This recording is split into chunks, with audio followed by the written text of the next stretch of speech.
Hello guys, welcome back to this channel. In today's tutorial, I'm going to show you how to convert low resolution photo to high resolution photo using Photoshop mobile application. Okay, let's get into it guys. First thing first, I'm going to open up my Photoshop mobile application and I'm going to choose the photo I want to edit. I'm going to go to the photo editor and then I'm just going to choose photo from this folder. I'm going to choose this one. I'm going to convert this photo.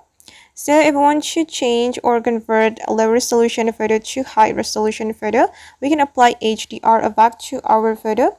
Go to the HDR effect right here and you can choose HDR 1, 2, 3, 4, and 5. And I'm going to try it one by one, just like this. And I think it looks better, guys.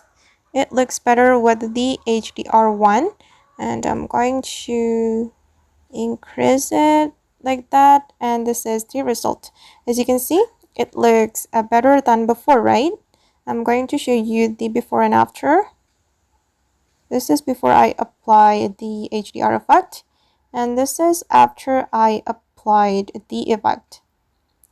Alright guys, and that's all the way to convert low resolution photo to high resolution photo using Photoshop mobile application.